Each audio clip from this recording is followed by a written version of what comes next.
In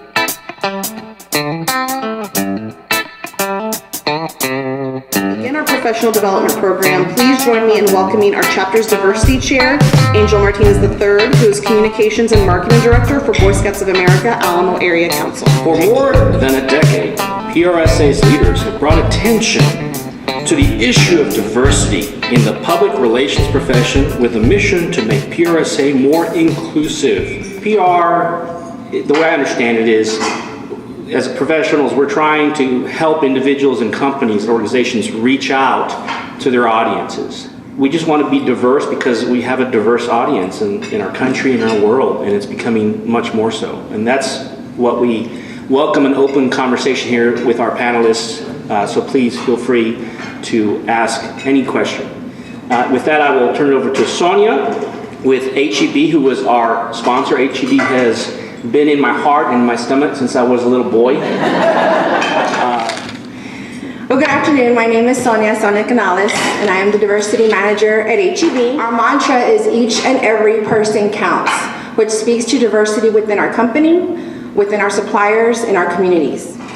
Many of you know that HEB is different. Each HEB is different than the other. Here in San Antonio, if you visit our HEB Mercado, you'll find a selection of aguas frescas and larger packages of meat, variety of meats, and other offerings typically found in Latino homes. If you visit the Alamo Market, you'll find a wider selection of kosher products.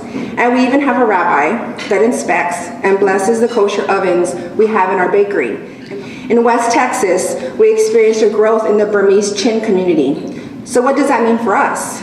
We have to know the language. We are sending our partners to learn Burmese. At HEB, we have many touch points for diversity.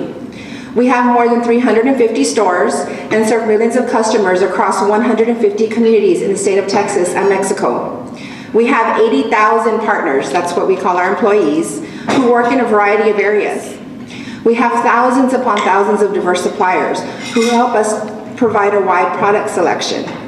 And we have 10 regional diversity leadership councils with more than 300 diversity champions who work each day to uphold our mantra that each and every person counts. Take care of that. I am also, by the way, the official moderator. I guess being diversity manager at HEB qualifies me for that. So if we can have our panel. On behalf of the Universal Accreditation Board, congratulations on successfully passing the examination for accreditation in public relations and becoming an accredited public relations practitioner. Congratulations. Thank you.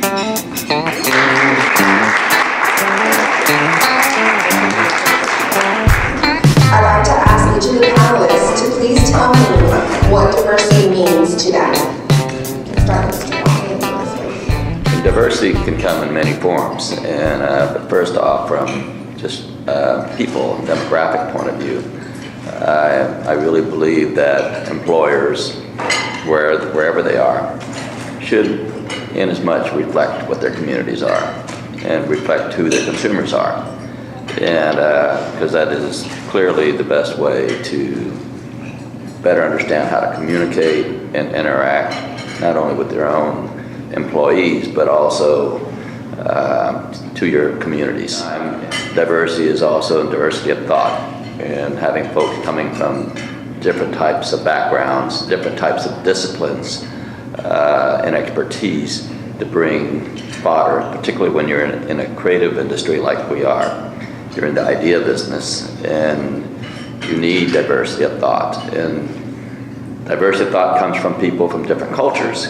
Diversity of thought comes from people from different forms of disciplines, whether based on what your academic study is or whatever your professional endeavor is.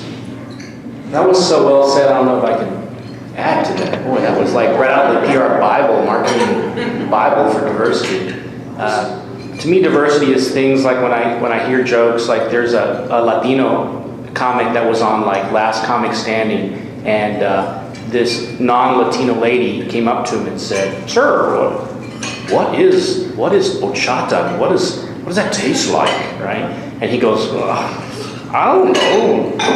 To you, horchata may taste like chocolate milk, but to me, horchata tastes like horchata," right?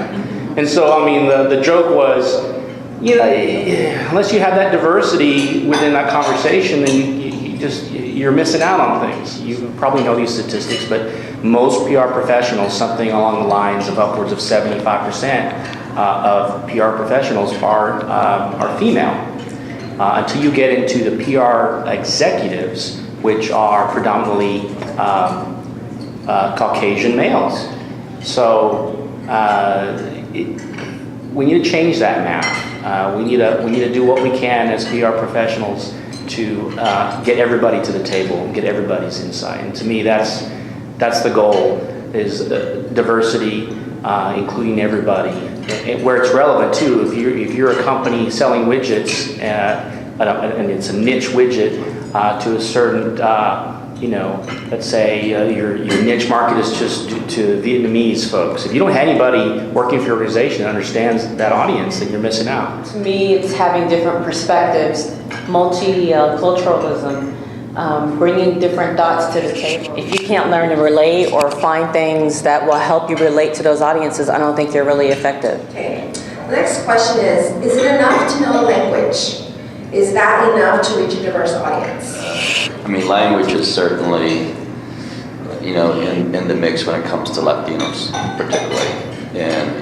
But it becomes most important when you're looking at immigrant population, because when you look at the amount of U.S.-born Latinos in this country now, and this has been the case in San Antonio really for a long time, because what's happening in the country, San Antonio's already been there. And so, and it's defining it for the rest of the country in many ways, but we have a lot of U.S.-born Latinos, and many of them don't speak Spanish, but they self-identify as Hispanic or Mexican-American or Latino, or whatever the word they choose to use, and the expression of culture, and that's really more the issue. It's culture. And cultures change, and cultures evolve. And the thing that I've been talking a lot with our clients lately is because they're now seeing the big demographic shift in the country. When you say the word multicultural, there's a tendency in corporate America to think Black, Latino, or Asian, Pacific Islanders, whatever, but Native Americans. They don't include themselves. Anglo is as much a culture as African American culture, as Latino cultures, and so forth. They have a lot of subcultures, just like we do. This country's never been comfortable, and I think electing Barack Obama has caused the country to have a little more discussion, not much, but a little more discussion about race and ethnicity. But we need to start talking it. Everybody needs to start talking it. Needs to get comfortable with the whole notion. The generation that's coming after the millennials, Gen Z, that's some call it. I saw a presentation. Well, no one's come up with a word yet, but the best word I've heard so far is called the plurals. And why the plurals? Because that generation does not have an ethnic or race majority. People confuse the word race and ethnicity. Race cuts across every ethnicity almost. I mean, I'm Latino, but I'm also Caucasian. He's Caucasian. You may not think so, but he is. My son and I have many discussions about this because my son's mestizo, which is indigenous and Caucasian. When he gets his driver's license here in San Antonio, Texas, and they ask him what his race is, he says Hispanic. And the guy there says, no, he says, no, that's an ethnicity. And he's correct. He's correct. And so then he says, well, Dad, I asked him what my choices were, and he said, Asian, Caucasian, or Black. And I said, well, I'm not Asian. I don't consider myself Caucasian. You never said I was, and it's not. And I'm not Black either. And so what I said, so I asked him, what'd you check yourself off? He said, well, I checked myself off as Black. Yeah, I said, really? That's interesting. Well, we're going down there tomorrow and straighten this thing out. And so we go down there, and this guy starts to lecture me about ethnicity and race. And I said, no, I have a living on this subject. And so, but it's a shame. Google me, right? Yeah, I know I'm going a little long, but it highlights the need for this conversation. Because it's a shame that in the state of Texas, where we have such a huge mestizo population, that we don't recognize it.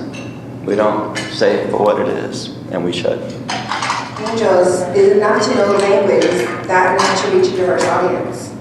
No, because I get telemarketers calling me all the time, or mailers that are sent to me that are in Spanish, or the telemarketers start the conversation out in Spanish, in like really fast Spanish. And I can speak it, but it's not my predominant language. So I have to say por favor, despacito, and then after a while I just hang up on them.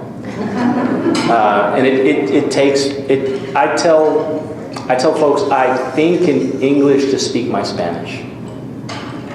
And also, I'm probably not Caucasian as much as I consider myself a coconut, which is brown on the outside and white on the inside. But I have, as I've gotten older, I have gone back to my roots, or I remember these cultural experiences that I thought that everybody shared, like, you know, curando con un huevo, like healthcare in the South Texas, you take out an egg and I don't know, somehow it has healing properties. I thought everybody did that. Or cascarones at HEB. I thought everybody knew what a cascaron was. And during Easter, you get the confetti egg and you smash it on your head. So I guess it's more than just language. It's culture. I think it's a lot of things. But that's just the tip of the iceberg. Culture is huge, forget language. And the reason why I say that is because I got the egg on me many times. I'm half Mexican, and I grew up in California. When I moved to San Antonio when I was 15, that was the first thing I got from my grandmother, you know, to get the bad spirits and stuff out of me. And, and I'll give you a story. When I used to be a reporter, I would cover the tourism industry. And one of the things that I covered a lot was Holy Week shopping at La Cantera, North Star Mall. It was huge.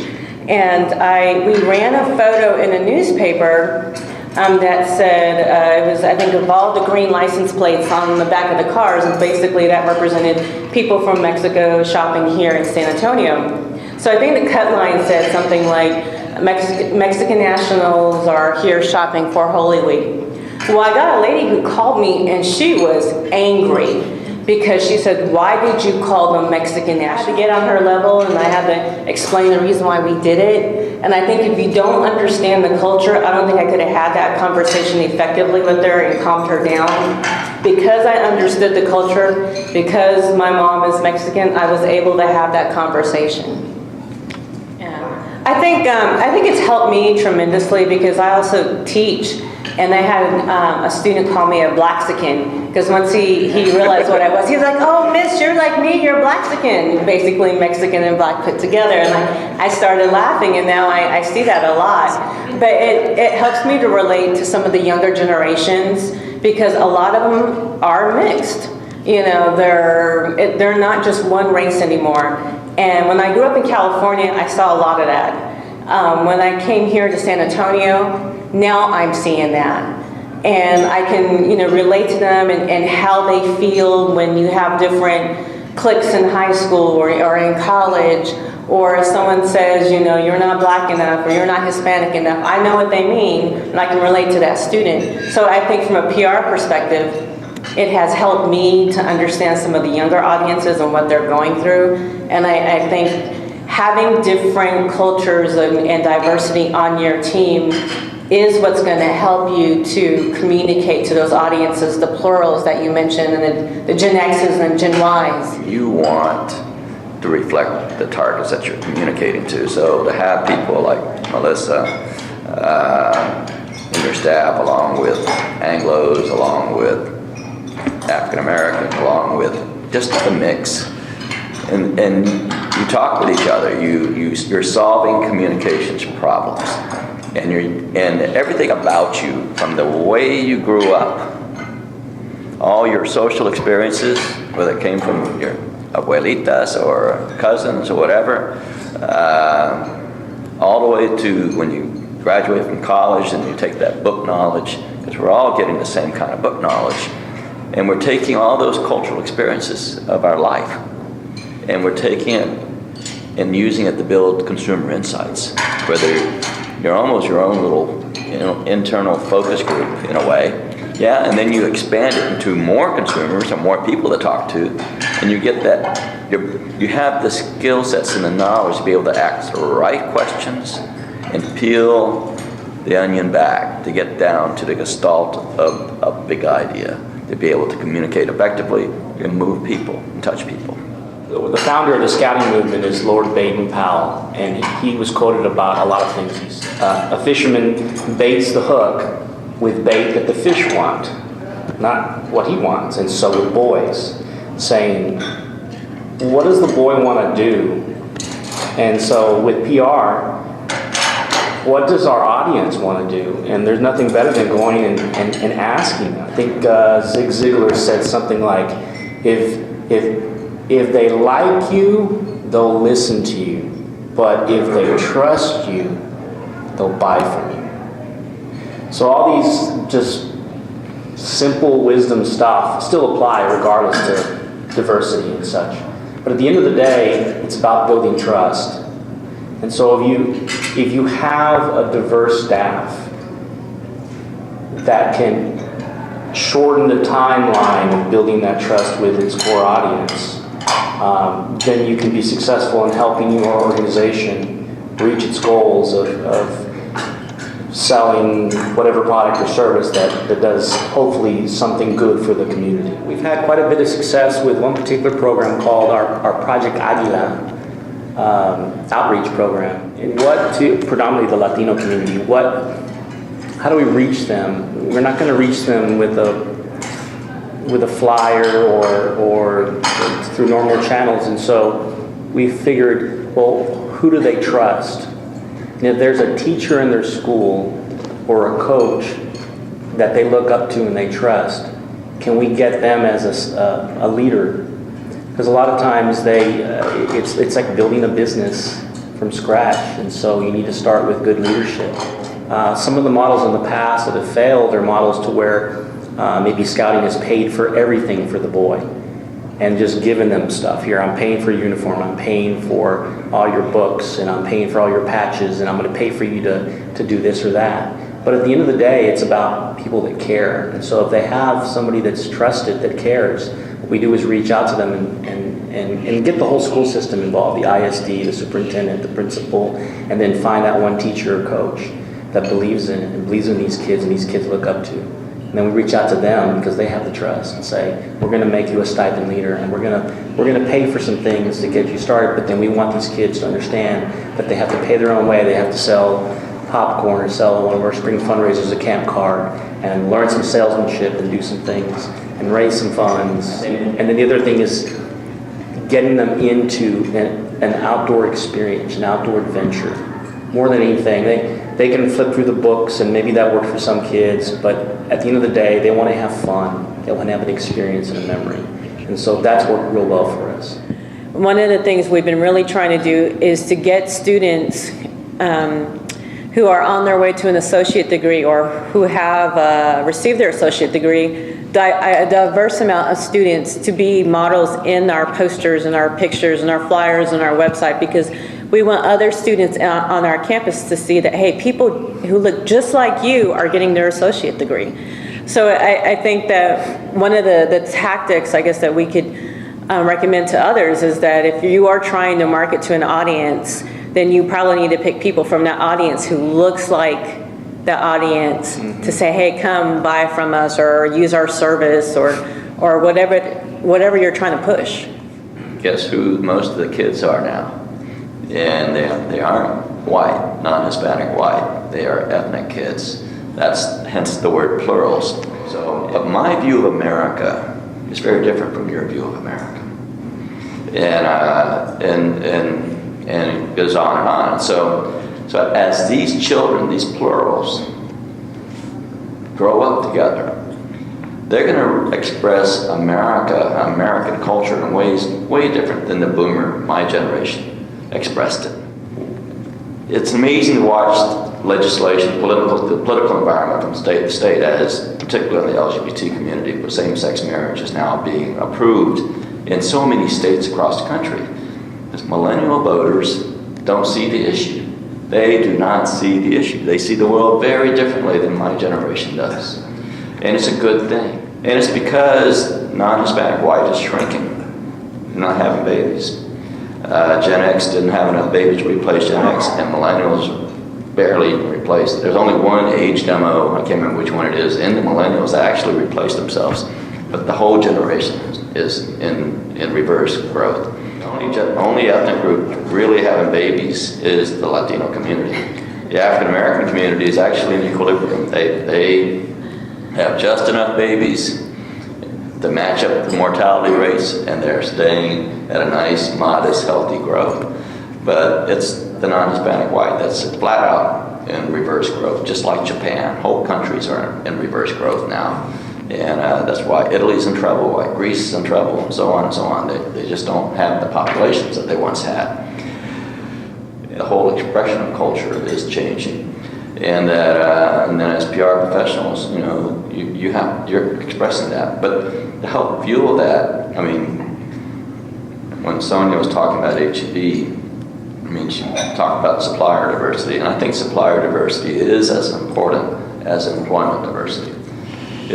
It's interesting because racism, in a way, is sometimes just not even conscious. It's become sort of systemic, and that's most pervasive in the supplier diversity side. People grow up with each other, do business with each other. They grow up and do business with people they're comfortable with, you know, and that's okay.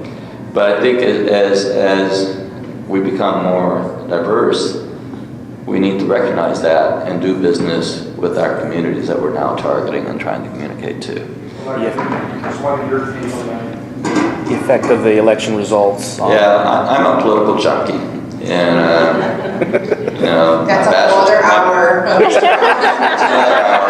And I actually collect the data and look at it.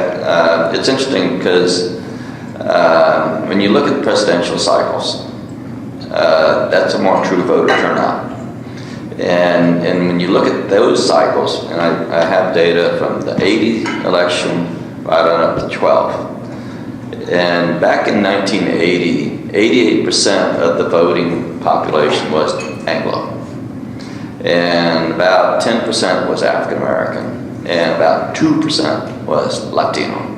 Asians weren't even measured, okay? And so then as we move from 1980 to 2012 was 72% non-Hispanic white. Non-Hispanic white's been losing anywhere from 2 to 4% of their voting population every 4 years. Interesting. I expected to go from 72, 70, if not 69, by 16. And by 20, it's going to be less than 2/3 of the voting population will be non-Hispanic white. Romney gets 59% of that 72% non-Hispanic white vote. So he lost a lot of white women. And then you got like 3% of the African American vote. And then he got about 27% of the Hispanic vote and about 2 or 3% of the Asian vote. Obama got 39% of the non-Hispanic white vote, got 96% of the African American vote, he got 72% of the Latino vote, and he wins. He wins. Which basically says to really win in the marketplace, because the ballot box is not much different than the grocery store or the marketplace itself. You have to win with a coalition of consumers across different ethnic groups. I do want to thank once again all of our